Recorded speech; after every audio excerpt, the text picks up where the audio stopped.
நாராயணசாமி அரசினர் கல்லூரி இன்று நடந்து கொண்டிருக்கிறது. இந்த விழாவிற்கு வருகை புரிந்துள்ள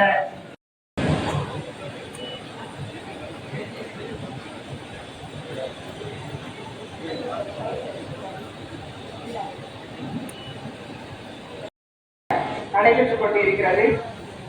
இப்பொழுது நடைபெறுகின்ற இந்த பட்டமளிப்பு விழா 2019 இருந்து 22 4 ஆண்டுகளுடைய பணி மீது நாட்டம் இல்லாது யூபிஎஸ்சி தேர்வில் இந்திய அளவில் 9வது இடத்தில் IAS தேர்ச்சி பெற்றுள்ளார் என்பது சட்டமன்ற உறுப்பினர் அவர்களை அறிமுகப்படுத்தி பெருமகிழ்வை எழுதுகிறேன்.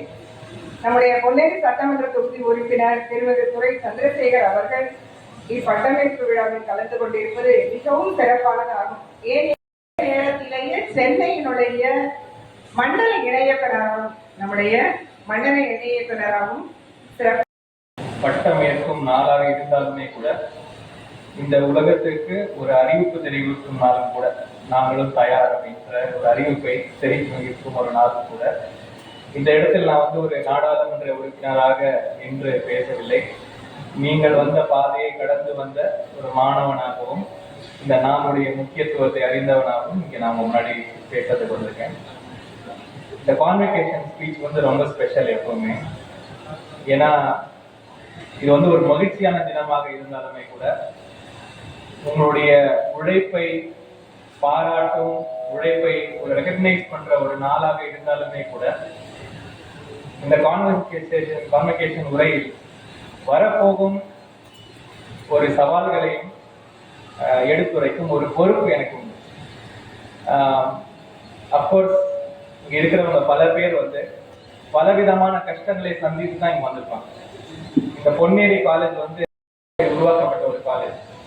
சென்னையில கூட பல காலேஜ் இல்லாத சமயத்துல பொன்னேரியில ஒரு காலேஜ் வரணும்னு 2 பேருடைய ஒரு எண்ணத்தினால் உருவான ஒரு காலேஜ். அந்த காலத்துல இந்த இடம் எவ்வளவு ரிமோட்டா இருந்தது. அப்படி இருந்தும் கூட ஒரு கல்லூரி வருதுன்னா அந்த கல்லூரியை சுற்றி தான் இந்த பொன்னேரி வளர்ந்துருக்குது என்னுடைய ஒரு பார்வை. இந்த மாதிரி பல கஷ்டங்களை தாண்டி தான் நீங்க வந்திருப்பீங்க. எனக்கு தெரியும் பல பேர் இங்க பார்ட் டைம் ஜாப் பண்ணி தான் வேலை பார்த்துக்கிட்டே படிச்சிருப்பாங்க. சில பேர் வீட்டுல நல்ல ஒரு பொருளாதாரம் இல்லாம படிச்சிருப்பீங்க. சில பேர் வீட்டுல சப்போர்ட்டே கூட இல்லாம படிச்சிருப்பீங்க.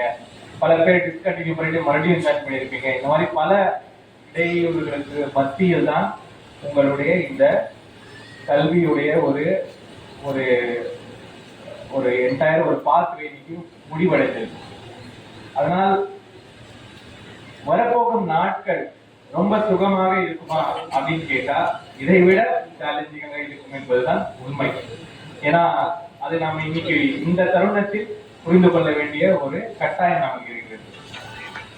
எல்லோரையும் நான் என்னுடைய மனமார்ந்த ஒரு விஷஸ், உங்களுக்கு best wishes. And I hope நீங்க எல்லோரும் ஒருவரும் நீங்க எல்லோரும் கூட வாழ்க்கையில் நீங்கள் எங்கே செல்ல வேண்டும் என்று நினைக்கிறீர்களோ அந்த பாதையை நீங்கள் செல்ல வேண்டும். அந்த எல்லையை நீங்கள் அடைய வேண்டும். போகின்ற பாதையை நீங்கள் மகிழ்வுடன் என்ஜாய் பண்ண வேண்டும் என்று இறைவனை பிரார்த்தித்து எல்லோருக்கும் மறுபடியும் என்னுடைய best wishes, all the very best. நீங்கள் இன்னைக்கு காலகட்டத்துக்கு எது தேவையோ அதை நீங்கள் கற்றுக்கொண்டு முன்னாடி போக நீங்க ஆசைப்படணும். இது ரொம்ப முக்கியமான ஒரு விஷயம். உங்களுடைய அந்த பாக்ஸ்குள்ள இதுதான் படிக்கணும், இதுதான் படிப்புன்னு போட்ட வரையறையும் நீங்கள் உடைத்துக் கொண்டு முன்னே செல்ல வேண்டும். அதனால என்னைக்குமே ஒரு ஃபார்முலா பிடிச்சிக்காதீங்க. இப்படிதான் இப்படி போனா ஒரு கவர்மெண்ட் சர்வீஸ் தான் போகணும், இந்த கவர்மெண்ட் சர்வீஸ்ல போனாதான் நமக்கு பென்ஷன் கிடைக்கும், அப்படியெல்லாம் அந்த கதையெல்லாம் முடிஞ்சு போச்சு. அந்த கதையெல்லாம் முடிஞ்சு வேற கதை எப்படியோ ஆரம்பிச்சாச்சு. அதனால நீங்க எல்லோருமே கூட இன்னைக்கு என்ன நடக்க போகிறது, நாளைக்கு என்ன நடக்க போகிறது, அதை குறிப்பாக வைத்து நீங்க முன்னே செல்ல வேண்டும்.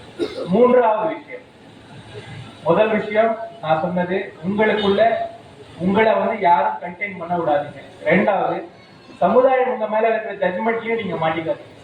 3வதாக, தனியா ஓடணும்னு நினைக்காதீங்க. இது சின்ன வயசுல நம்ம சொல்லி கொடுத்த பாடம் என்னன்னா, வெற்றிக்கு வழி என்னன்னா நம்ம தனியா முயற்சி செஞ்சுட்டே இருக்கணும், முயற்சி செஞ்சுதான் நம்ம மேல போகணும். கண்டிப்பாக உண்மை. ஆனால் அந்த முயற்சியில் உங்க முயற்சி மட்டும் இல்ல, 4 பேரையும் நீங்க மேல தூக்கினாதான் நீங்களும் மேல போவீங்க. அந்த கூட்டு முயற்சி move from competition to cooperation. Competition நம்ம சின்ன வயசுல சொல்லி கொடுத்தாங்க. ஆனா காம்படிஷன் மட்டுமே முறை அல்ல, கோஆபரேஷன் நடத்தியும் நம்ம நிறைய விஷயங்களை சாதிக்கலாம். இன்னைக்கு நீங்க உலகத்துல சாதிச்ச பல பேரை பாருங்க, யாருமே தனியா சாதிக்கல, எல்லோருமே ஒரு கோஆபரேஷனோட தான், ஒரு 3-4 பேர் சேர்ந்து செய்யற வேலைகள் தான் உங்களுக்கு வந்து ஒரு சக்சஸாக முடிஞ்சிருக்கு. இந்த காலேஜே 20 துவங்கியதுதான். இந்த காலேஜே ஒருத்தர் நிலம் கொடுத்தாரு, ஒருத்தர் பணம் கொடுத்தாரு, அப்படித்தான் இந்த காலேஜ் ஆரம்பிச்சு. அப்படியாக 3-4 பேர் சேர்ந்தும் நீங்க நிறைய விஷயங்கள் செய்யலாம். அந்த கோஆபரேட்டிவ் மெக்கானிசம் நீங்க புரிஞ்சுக்கோங்க. காம்படிஷன் வந்து இருக்கலாம், ஹெல்தி காம்படிஷன் தேவைதான், ஆனா காம்படிஷன் மட்டுமே உலகம் அல்ல. இது மூன்றாவதாக நான் உங்களுக்கு சொல்ல வேண்டிய ஒரு முக்கியமான ஒரு விஷயமாக நான் பார்க்கிறேன். இது இல்லாமல் சமுதாயத்தை கம்ப்ளீட்டா புறக்கணிச்சிட வேண்டாம். என் குடும்பம், என் வாழ்க்கை இவ்வளவுதான் அப்படின்னு நீங்க நினைச்சிட வேண்டாம். ஏன்னா சமுதாயம் தான் உங்க குடும்பம். சமுதாயத்தில் நடக்கிற பல விஷயங்கள் குடும்பத்திலையும் நடக்கும், இன்னைக்குலாம் நாளைக்கு அது வரும். இன்னொரு சமுதாயத்தில் நடக்கும் மாற்றங்களையும் சமுதாயத்தில் நடக்கும் பிரச்சனைகளையும் வந்து யாரோ பிரச்சனை நீங்க போயிட வேண்டாம். ரோட்ல போகும்போது ஒருத்தர் அடிபட்டு விழுந்தால் தயவு செஞ்சு அது யாரோ நினைச்சிட வேண்டாம், அந்த நாளைக்கு நம்ம ஆளுங்களா கூட இருக்கும். அதனால அதையும் பார்த்து அதையும் எல்லோரையும் அரவணைத்து கூட்டி செல்ல வேண்டிய ஒரு சமுதாயத்தை உருவாக்கினால்தான் நமக்கு இன்னைக்கு நல்ல விஷயங்கள் நடக்கும். அதனால இந்த 4 விஷயங்களை உங்களுக்கு ரொம்ப சொல்ல வேண்டும் என்பது என்னுடைய ஒரு ஆவல். அடுத்தது கடைசியாக ஒரு விஷயம், என்னைக்குமே வந்து படிப்புக்கு எல்லையே கிடையாது. படிப்பு என்பது பட்டம் மட்டுமல்ல, படிப்பு வந்து உங்களுக்கு வாழ்க்கையில கண்டினியூஸா நடந்துகிட்டே இருக்கும். நீங்க வாழ்க்கையில சாதிச்ச பல ஆட்களை பாத்தீங்கன்னா அவங்க பட்டமே பெறல. இன்ஃபேக்ட் நீங்க யூஎஸ்ல எல்லாம் போனீங்கன்னா அன்னைக்கு இருக்கிற ஆப்பிள்ல இருந்து ஆரம்பிச்சு இன்னைக்கு இருக்கிற இந்த ஏஐ பண்றவங்க வரைக்கும் பட்டத்தை கம்ப்ளீட் பண்ண ஆட்கள் கிடையாது. அப்படி இருக்கும் பொழுது படிப்புக்கும் கல்விக்கும் கற்றுக்கொள்ளும் விஷயத்திற்கும் வந்து என்னைக்குமே ஒரு பவுண்டரி கிடையாது. அதனால உங்களுடைய வாழ்க்கையில் கல்வியை வந்து ஒரு ஓப்பன் புக்கா வச்சுக்கோங்க. நாளைக்கு இது வேற விஷயம் நம்ம கற்றுக்க வேண்டிய ஒரு நிலைமை வந்தாலும் அதை நாம் செய்ய வேண்டும் என்ற ஆவலோடு நீங்கள் இருக்க வேண்டும். மற்றபடி உங்கள் எல்லோருக்குமே கூட யாராவது இது உங்களால முடியாது, இது வேண்டாம், இது சரியில்லைன்னு சொன்னா கூட தயவு செய்து அதை நீங்கள் ஏற்றுக்கொள்ளக்கூடாது. ஒரு கதவை யாராவது மூடினால் 4 கதவுகளை நீங்கள் தகர்க்க வேண்டும். ஒரு கதவை யாராவது உங்க மேல மூடினாங்கன்னா 4 கதவுகளை நீங்கள் தகர்க்க வேண்டும். அப்படி தகர்த்துதான் ஒரு மாணவ பாதையில் இருந்து ஒரு சமுதாயத்தை உருவாக்கும் ஒரு சக்தி நமக்கு கிடைக்கும். அதனால இன்றைக்கு மறுபடியும் உங்களுக்கும் சரி, உங்களுடன் நின்ற ப்ரொஃபசர்ஸா இருக்கட்டும், ஸ்டாஃபாக என்ற எண்ணத்தோடு தான் நானும் என்னுடைய கல்லூரி படிப்பை முடித்தேன். ஆனால் வரப்போகும் காலங்களும் கூட பல கட்டாயங்களை முன்னாடி கொண்டு வரும். ஏன் அப்படி சொல்றேன்னா, இன்னைக்கு காலகட்டத்தில் உங்களுக்கு வந்து தெரியும், வேலைகள் என்பது ஒரு கஷ்டமான ஒரு விஷயமாக இருக்கும். இப்போ நீங்க இது வரைக்கும் வந்து உங்களுடைய வீடுகளில் சரி படிக்கட்டும் அப்படின்னு ஒரு எண்ணத்தோட இருந்திருப்பாங்க. இன்னைக்கு நீங்க படிப்பை முடிச்சு பட்டம் வாங்கும் பொழுது இங்க இருந்து வீடுகளுடைய எதிர்பார்ப்புகளும் உங்க மேல ஜாஸ்தியாகும். அந்த எதிர்பார்ப்புகள் எல்லாமே வந்து நாட்கணக்கில் அது வந்து ரொம்ப அதிகமாகவே போயிட்டு இருக்கும். அப்படிப்பட்ட எதிர்பார்ப்புகள் இருக்கும் பொழுது குடும்பத்திலும் தந்தை தாயினருடைய ஒரு கஷ்டமான ஒரு நிலைமையிலும் நாம் உடனடியாக ஒரு வேலையை செல்ல வேண்டும் என்ற ஒரு கட்டாயம் கூட பல பேருக்கு இருக்கும். என்னுடைய பணிவான வேண்டுகோள் என்னன்னா, அந்த கஷ்டங்கள் எல்லாம் உங்களுடைய கனவுகளுக்கு இடையூறாக மாறிவிடக்கூடாது. இதுவரைக்கும் நீங்க ஒரு கனவு கண்டு ஒரு வாழ்க்கையை வாழ்ந்திருப்பீங்க, இனிமே அந்த கனவு வந்து காம்ப்ரமைஸ் ஆகக்கூடாதுன்றது என்னுடைய ஒரு ரிக்வெஸ்ட். கஷ்டங்கள் இருக்கும், குடும்பத்தில் பல பிரச்சனைகள் இருக்கும், நம்ம மேல நிறைய விஷயங்கள் இருக்கும். இருந்தாலுமே கூட நீங்கள் என்ன செய்ய வேண்டுமோ அதை செய்தாலுமே கூட உங்கள் கனவுகளை நீங்க வந்து முடித்துக் கொள்ளக்கூடாது என்பது என்னுடைய பணிவான வேண்டுகோள். ஏன்னா நான் வந்த பாதையில் நான் நிறைய பேர் அந்த மாதிரி பார்த்திருக்கேன். என்னுடைய கல்லூரியில் படித்த ஒரு சக மாணவன், அவர் வந்து மதுரையிலிருந்து வராரு. எங்க கல்லூரியில வந்து நான் படித்த கல்லூரி வந்து REC திருச்சி சொல்லுவோம். அப்ப REC திருச்சி, இப்ப NIT திருச்சி.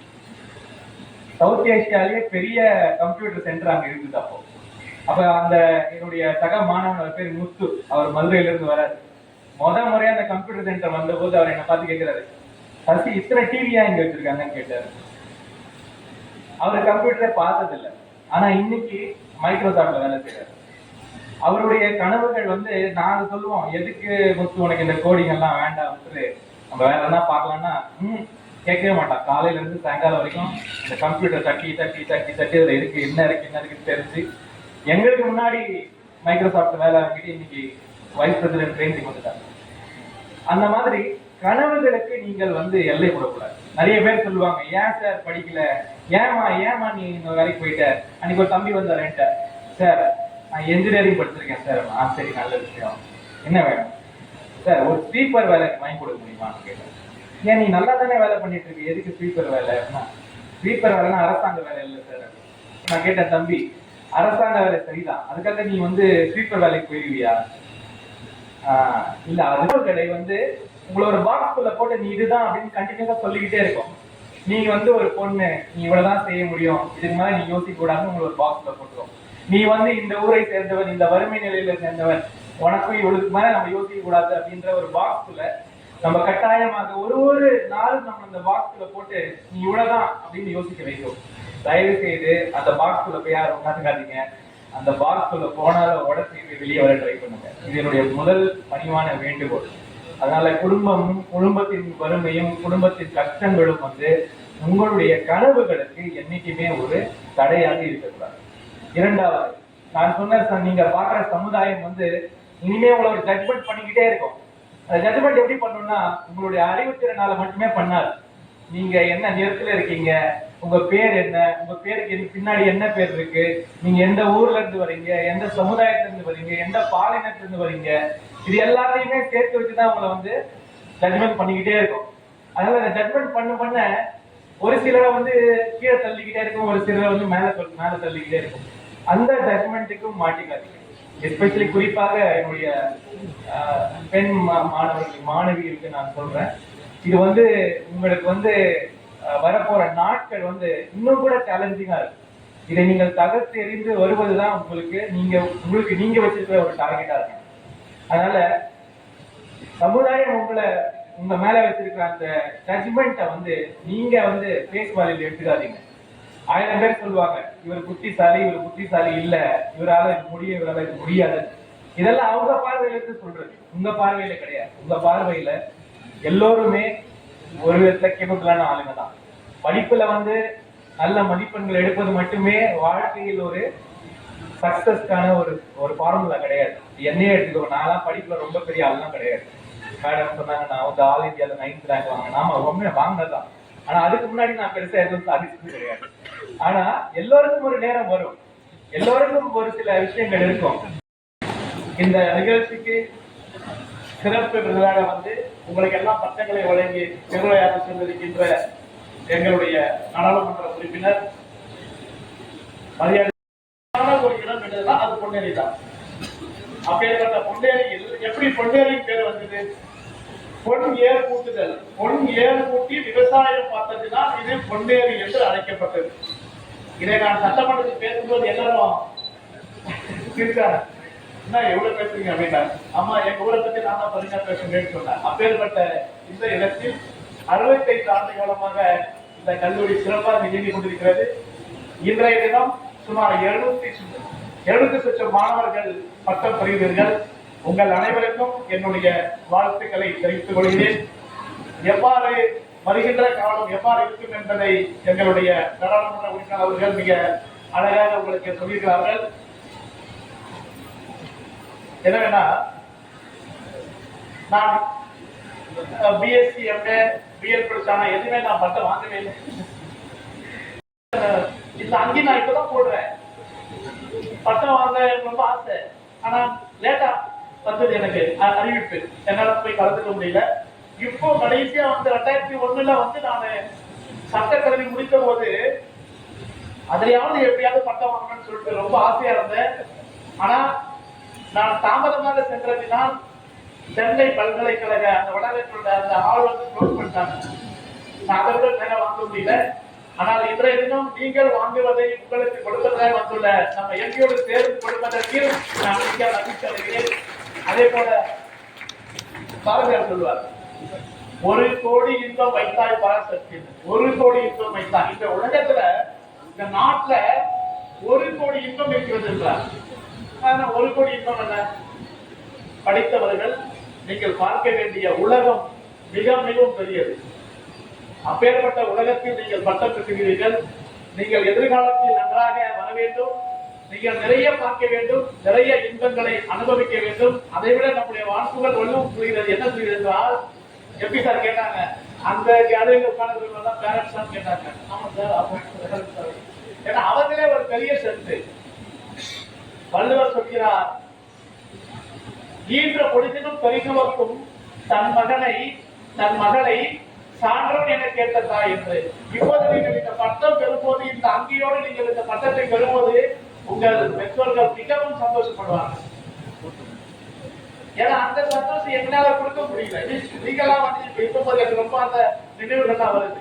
அதே போல நம்முடைய எம்பி அவர்கள் யாருமே எட்ட முடியாது. இப்ப நமக்கு எல்லாம் என்ன ஆசை இருக்கும், அல்டிமேட்டா என்ன இருக்கும், ஒரு ஐஏஎஸ் ஆகணும், ஒரு ஐபிஎஸ் ஆகணும்.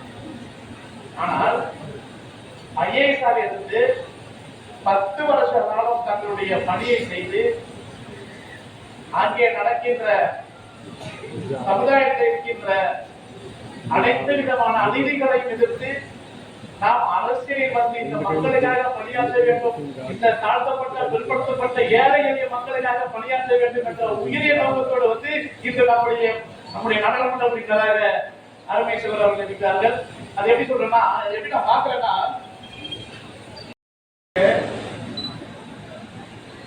ஜவஹர்லால் நேரு எல்லாரும் பேசுறாங்க, நமக்கு நம்ம சட்டத்தை யாரும் ஏற்ற முடியாது, யாருமே சொல்ல முடியாத ஒருத்தரை ஜவஹர்லால் நேரு சொல்கிறார், சட்டம் இயற்றுவதற்கு சரியான ஒரு ஆள் அண்ணல் அம்பேத்கர். அவருக்கு நிறைய எதிர்ப்பு.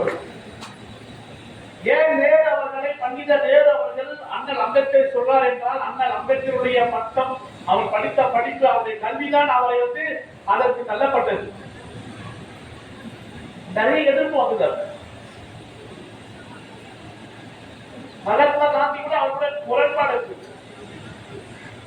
அது பத்தி பேச நிறைய பேசலாம். அது ஏன் சொல்றேன்னா, படித்தவர்களுக்கு என்றுமே எப்போதுமே வேலையில எல்லா இடத்திலும் ஒரு மரியாதை இருக்கிறது. அதுவும் உயர்கல்வி படித்தவர்களுக்கு. பெரிய பணக்காரையும் உயர்கல்வி படித்தவர்கள் சம்படுத்த முடியாது. நம்முடைய மாண்புமிகு தமிழக முதல்வர் அவர்கள் படிக்கின்ற பெண் குழந்தைகளுக்கு மேற்படிப்பு பெறுவதற்கு மாதம் ரூபாய் 1000 ரூபாய் புதுமைப்பெண்கள் திட்டம். அப்ப யோசிக்க நான் முதல் திட்டத்தில் அவ்வளவு ஒரு 1000 ரூபாய்.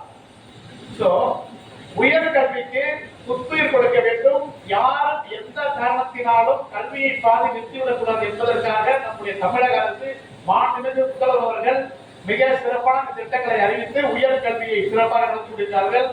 நேற்றைய தினம் தமிழக பட்ஜெட்டை பார்த்தோம் என்றால் சுமார் 850 கோடி இந்த உயர்கல்விக்காக ஒதுக்குகிறார்கள். இன்னும் சொல்லப்போனா தமிழ்நாட்டில் ஆரம்ப கல்வியை வலுப்படுத்தியது யாரு?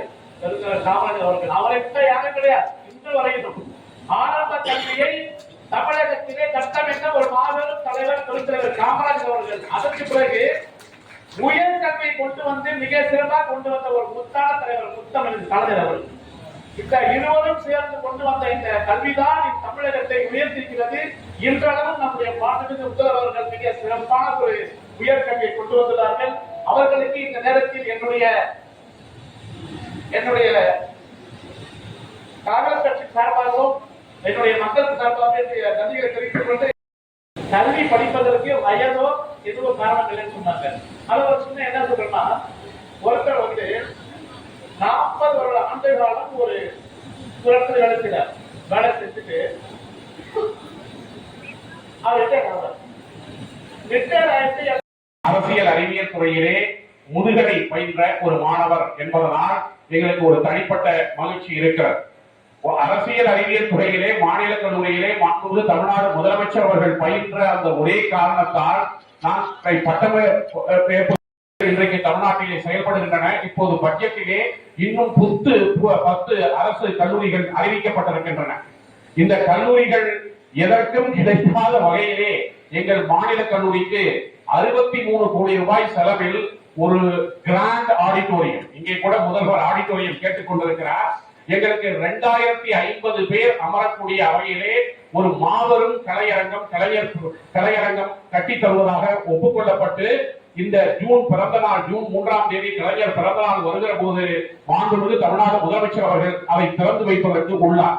இது ஏன் ஒரு சாதனை என்றால், சென்னையிலே புகழ்பெற்ற தனியார் கல்லூரிகளில் கூட 2000 பேர் அமரக்கூடிய ஒரு ஆடிட்டோரியம் இன்று வரைக்கும் இல்லை. சென்னை கிறிஸ்துவ கல்லூரி, லயோலா கல்லூரி, புதுக்கல்லூரி என்று எங்கே நீங்கள் எடுத்துக்கொண்டாலும் அதிகபட்சம் 1800 பேர் அமரக்கூடிய ஆடிட்டோரியம் தான் இருக்கிறது.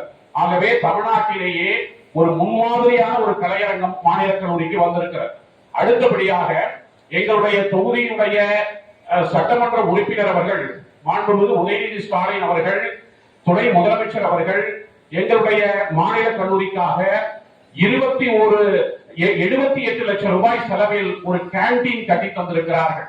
இன்னும் ஒன்று, மாற்றுத்திறனாளி ஆண்கள் பெண்கள் விடுதி இந்தியாவில் வேறு எங்குமே இல்லை, கல்லூரிக்குள் எங்களுக்கு கட்டி கொடுக்கப்பட்டிருக்கிறது.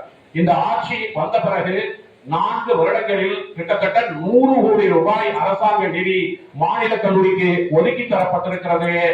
இதற்கு நன்றி பாராட்டுகிற முகமாக அங்கே நடந்திருப்பது என்ன என்றால், நம்முடைய எம்எல்ஏ அவர்கள் இப்போது புதுமை பெண் திட்டத்தை பற்றி சொன்னார்கள்.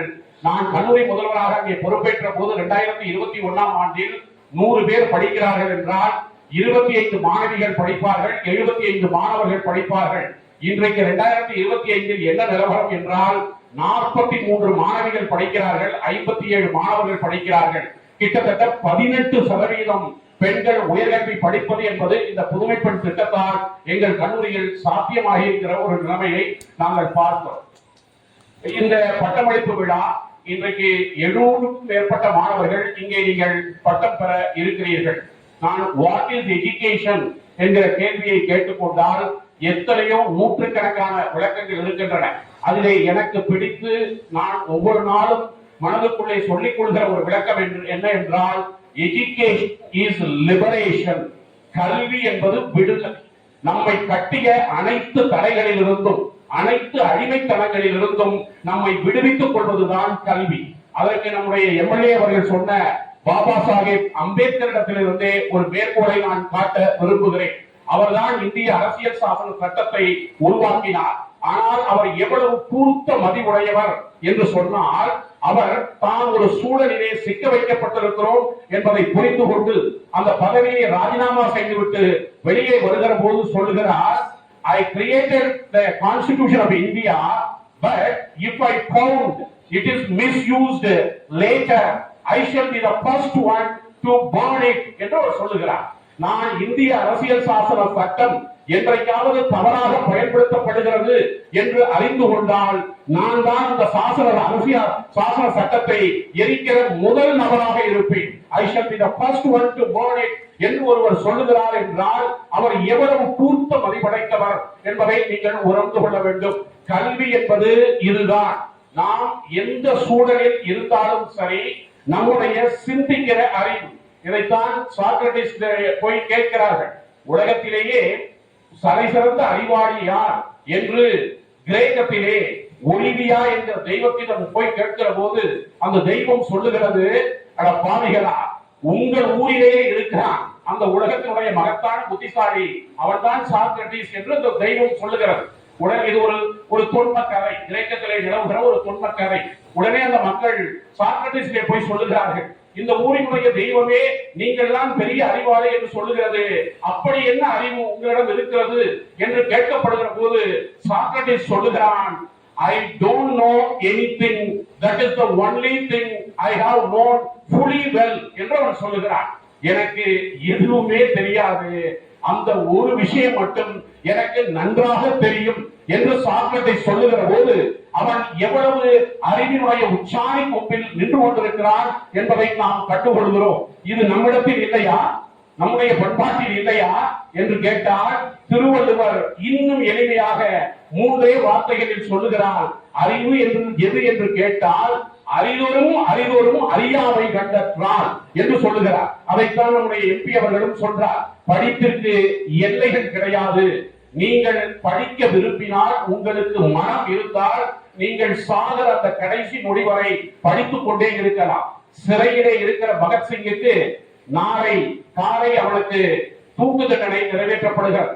அந்த மனிதன் கேட்கிறான், நான் தூக்கில் போட்டு சாவதை விரும்பவில்லை, முடிந்தால் வெள்ளை அரசாங்கமே என்னை துப்பாக்கியால் சுட்டு வீழ்த்து, அதைத்தான் நான் விரும்புகிறேன் என்று சொல்லுகிறான். அந்த கடைசி ஆசை அவனுக்கு மறுக்கப்படுகிறது.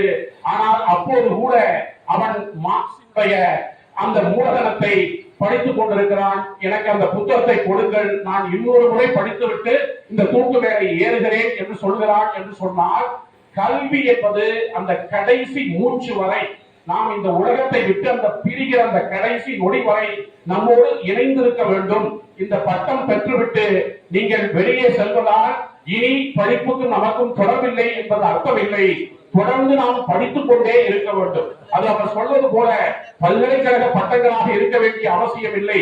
பெரியார் எந்த பல்கலைக்கழக பட்டத்தையும் பெற்றதில்லை. ஆனால் பெரியாரை பற்றி இன்றைக்கும் உலகம் முழுக்க ஆராய்ச்சிகள் செய்து கொண்டே இருக்கிறார்கள். அவருடைய வாழ்க்கை வரலாற்றில் அண்மையில் கூட நான் ஒரு சம்பவத்தை படித்தேன்.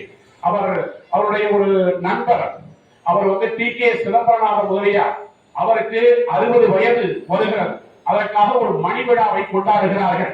அந்த மணி விழா திருச்செந்தூர் கோயிலிலே நடைபெறுகிறது. பெரியாருக்கு அழைப்புதல் அனுப்பப்படுகிறது. திராவிட கழகத்தில் இருக்கிற தலைவர்கள் பெரியாரிடத்திலே சொல்லிக் கொள்கிறார்கள், நாம் கடவுள் இல்லை என்று சொல்லிக் கொண்டிருக்கிறோம், அந்த முருகன் கோயிலுக்கு அந்த விழாவிலே கலந்து கொள்வதற்கு நீங்கள் செல்லக்கூடாது என்று சொல்கிற போது பெரியார் சொல்லுகிறார், அவருக்காம் நடக்கிறது, டி.கே. சிதம்பரநாதனுக்கா அங்கே மணி விழா நடக்கிறது, முருகனுக்கா நடக்கிறது என்று கேட்கிறார். முருகனுக்கு நடந்தால் நான் போக மாட்டேன், டி.கே. சிதம்பரநாதன் என்கிற மனிதனுக்கு தானே மணி விழா நடக்கிறது, அவர் நம் நண்பர் அல்லவா, அந்த மணி விழாவில் நாம் ஏன் கலந்து கொள்ளக்கூடாது என்று சொல்லுகிற போது கொள்கையை, வாழ்க்கையை, நடைமுறையை, நட்பை எவ்வளவு கூர்த்த மதியுடன் பெரியார் பிரித்தறிந்திருக்கிறார். அதைத்தான் அவர் பகுத்தறிவு என்று இந்த தமிழ்நாடு முழுக்க, உலகம் முழுக்க கொண்டு சென்றார். இந்த இடத்தில் நான் அதிக நேரம் எடுத்துக்கொள்ளக்கூடாது என்பதனால் நிறுத்திக் கொள்கிறேன். ஒரே ஒரு சின்ன கதை உங்கள் எல்லோருக்கும் புரியும் என்பதற்காக சொல்லுகிறேன். ஒரு தந்தை ஒரு மகனிடத்திலே ரிக்ஷா என்கிற ஒரு வார்த்தையை சொல்லிக் கொடுக்கிறார். இது ஒரு அசோகத்திரன் என்கிற எழுத்தாளர் எழுதிய ஒரு 3/4 பக்கம் மட்டுமே இருக்கக்கூடிய ஒரு கதை. ஒரு 200 வார்த்தைகள் கூட அந்த கதையில் இருக்கார். அப்பா ரிக்ஷான்னு சொல்றார், குழந்தை ரிஷ்கான்னு சொல்லுது. உடனே இவர் படித்தவர், பெரியவர், அப்பா மூளை இருக்கிறது. இவர் என்ன நினைக்கிறார், ரிக்குன்னு சொல்லு, குழந்தை ரிக்கு, எங்க ஷான்னு சொல்லு, ஷா, ரிக்ஷா சொல்லு, ரிஷ்கா. சரி, ஒரு பர்மிடேஷன் காம்பினேஷன் மாத்துறாரு. ரிஷ் சொல்லு, ரிஷ்கா சொல்லு, கா, எங்க ரிக்ஷா சொல்லு, ரிஷ்கா, எங்க இஷ்கா சொல்லு, இஷ்கா, கா சொல்லு, கா, ரீ சொல்லு, ரீ, ரிக்ஷா சொல்லு, ரிஷ்கா. குழந்தை 3/4 மணி நேரம் இதே நடக்குது. இப்போ இதுதான் உலகத்துல எல்லா பள்ளிக்கூடங்களிலும், எல்லா கல்லூரிகளிலும், எல்லா பல்கலைக்கழகங்களிலும் நடக்கிறது. ஆசிரியர் ஏதோ ஒன்றை சொல்லிக் கொடுப்பதற்கு முயற்சி செய்கிறார். அதே நேரத்துல மாணவனும் ஆசிரியருக்கு வேற ஒன்றை சொல்லிக் கொடுப்பதற்கு முயற்சி செய்கிறார். ஒரு நிமிடம் 2 பேருக்கும் ஒரு பொறுமை இருந்தால், 2 பேருக்கும் ஒரு கலந்துரையாடுகிற ஆற்றல் இருந்தால், இவர் சொல்வது என்ன, அவர் சொல்வது என்ன என்பதை ஒரு பால் புரிந்து கொண்டால் கல்வியை இன்னும் சிறப்பாக நாம் மற்றவர்களிடத்திலே கொண்டு போய் சேர்க்க முடியும். அதைத்தான் வேறு ஒரு இடத்திலிருந்து சசிகாந்த் செந்தில் அவர்கள் சொன்னதை ஒரு பாரதியாருடைய பாடலின் 2 வரிகளால் சொல்லி நான் முடித்து விடுகிறேன். பாரதியார் ஒரு இடத்திலே எழுதுகிறார், மண்ணில் பெருகியது வானம், அது நம் வசப்படல் ஆகாதோ. அவ்வளவுதான் விஷயம். வானத்தை அங்க இருந்து பார்த்தோம்னா எங்கேயோ இருக்கிறதா தெரியும்.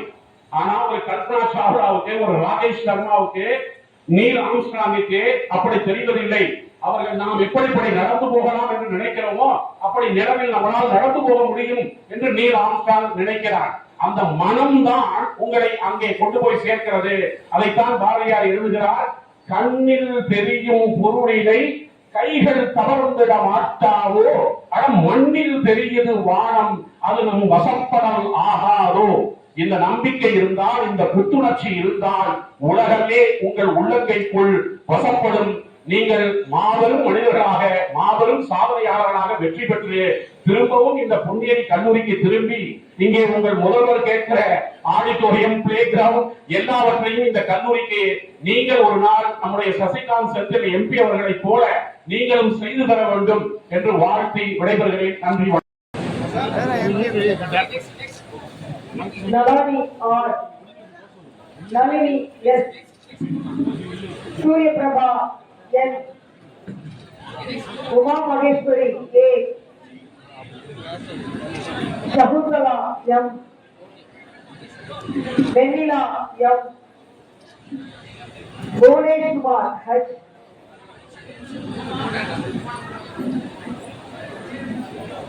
Chitra M,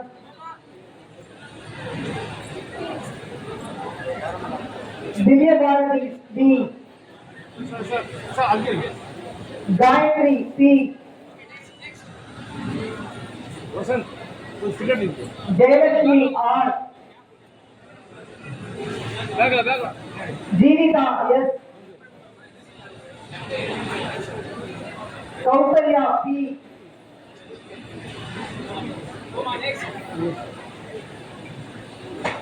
Yogesh B,